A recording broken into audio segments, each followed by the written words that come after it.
미국의 중앙은행인 연방준비제도가 9월 정책회의에서 금리를 50bp 내렸습니다. 예상보다 큰 폭의 금리 인하, 즉 빅컷을 단행했는데요. 첫 금리 인하를 이렇게 큰 폭으로 시작하는 경우는 드뭅니다. 경제가 많이 망가졌거나 금융시장에 변고가 생겼을 때가 아니면 빅컷은 잘 등장하지 않죠. 지금 상황이 그런가요?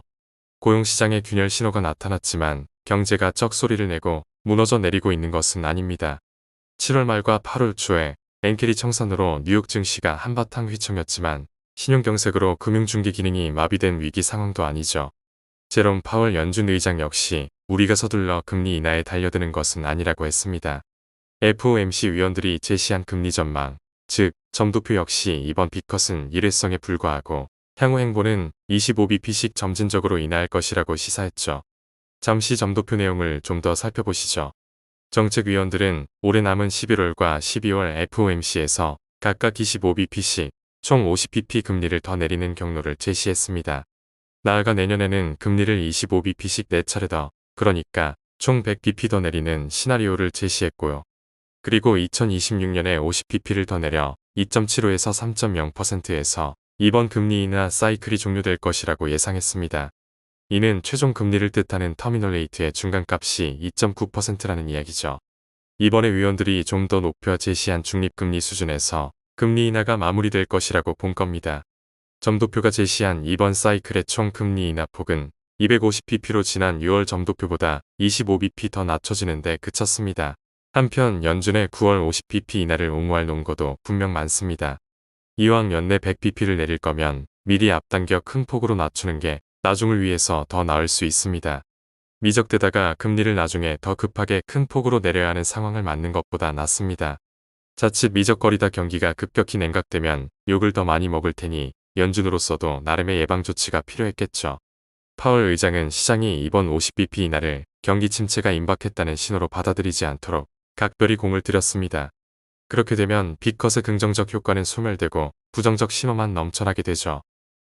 연준이 경제를 정말 안 좋게 보는구나 하는 우려가 커지게 되면 자기 실현적 위기가 찾아들 테니까요.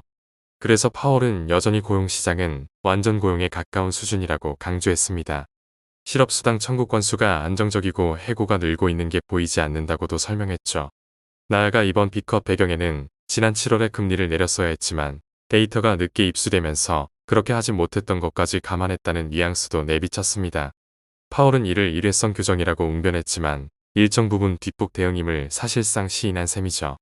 그렇게라도 해서 연준이 엄청 불길한 신호를 감지하고 쫓기듯 금리를 내린 게 아니라는 점을 설파하려 했습니다. 연준의 점도표는 앞으로는 점진적으로 금리를 내려도 될 것 같다는 이야기를 하고 있지만 시장의 생각은 다릅니다. 시장은 늘 앞서 내달리는 존재죠.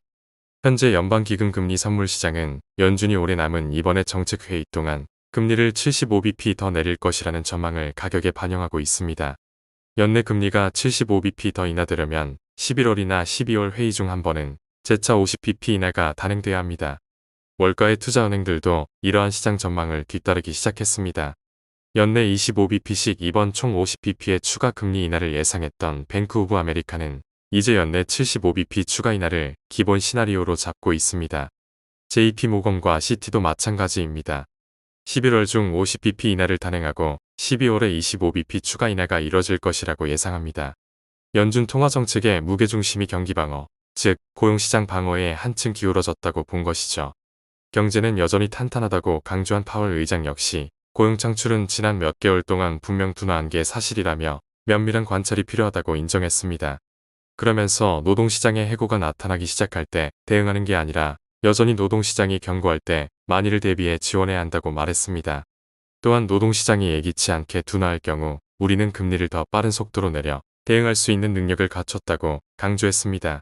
정리하면 이번 빅컷을 임박한 리세션으로 해석해서는 안 되지만 행여 이 세션의 그림자가 아른거리면 연준은 이를 내쫓을 의지와 총탄을 구비하고 있다는 이야기를 한 것입니다.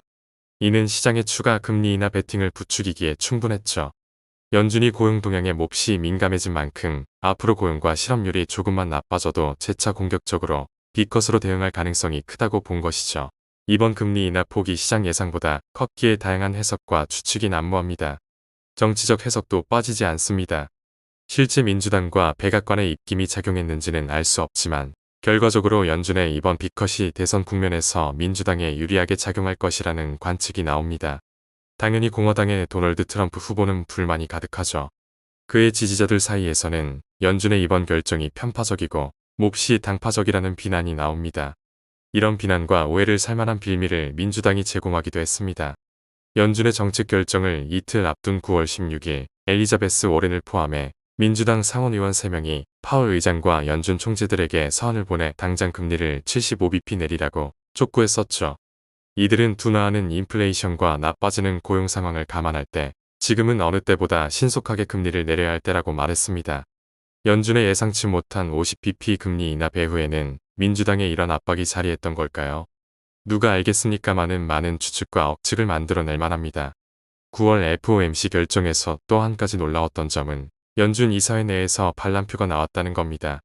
주인공은 미셸 보우먼 이사입니다. FOMC는 7명의 연준 이사와 12명의 지역 연방준비은행 총재로 구성됩니다. 그 가운데 투표권을 가진 FOMC 위원은 12명입니다. 파월 의장을 포함해 7명의 연준 이사는 늘 의결권을 갖습니다. 여기에 뉴욕 연방은행 총재가 당연직으로 정책 표결에 항상 참여합니다. 나머지 4개의 투표권은 뉴욕을 제외한 11개의 지역 연방은행 총재들이 매년 번갈아 가며 행사합니다. 연준 이사회라는 기구는 의장을 보필하는 성격이 강합니다. 그래서 연준 의장의 의향대로 표를 행사하는 경우가 대부분입니다. 그런데 이번에 미셸 바우먼 이사는 25bp 인하를 고집하며 50bp 인하의 반대표를 던졌습니다. 파월 의장의 설득이 먹히지 않은 거죠. 연준 이사회 내에서 반란표가 나온 것은 2005년 9월 이후 처음입니다. 강성 매파로 통하는 보우먼은 트럼프가 대통령 시절 연준 이사로 임명했습니다. 이번 보우먼의 반란은 트럼프에 대한 보은일까요? 굳이 그렇게 볼 필요는 없습니다. 보우먼은 트럼프 시절에도 트럼프가 반대하는 금리 인상에 동참했던 인물이니까요. 한 가지 더 흥미로운 점은 이번에 공개된 점도표에서 정책위원들의 향후 금리 인하 폭에 대한 공감대가 두텁다기보다 박빙에 가깝게 나뉘어져 있다는 것입니다. 19명의 정책위원 가운데 9명이 연내 50bp 추가 인하를 점쳤지만 7명의 위원은 25bp 인하 가능성만 있다고 봤고 2명의 위원은 연말까지 추가 금리 인하 없이 동결될 것이라고 예상했습니다. 현재 시장이 예상하는 대로 연내 75bp의 추가 금리 인하를 점친 위원은 단 1명에 그쳤습니다. 파월 의장이 또 한 차례 빅컷을 단행하자고 설득하는 게 녹록지 않은 내부 구도입니다. 시장의 금리 인하 기대가 너무 앞서 나가 금융 환경이 대거 이완되고 물가가 다시 꿈틀댈 조짐을 보인다면 더 그러하겠죠. 비둘기적 연준에 대한 시장의 과도한 기대가 오히려 매파적 연준을 불러올 위험 또한 무시할 수 없다는 이야기입니다. 이를 물리치고 재차 공격적 금리 인하를 정당화하기 위해서는 경제와 고용이 더 나빠져야 할 것입니다.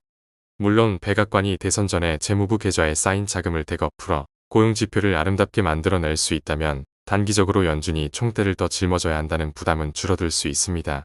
연준의 9월 빅컷에 이어 재무부의 재정 총탄이 결합할 경우 시장 내 소프트랜딩 자신감은 단기적으로 더 강해질 수도 있겠죠. 물론 섣부른 예단보다 고용 지표를 통한 검증 작업이 더 필요해 보입니다. 오늘 이야기는 여기까지입니다.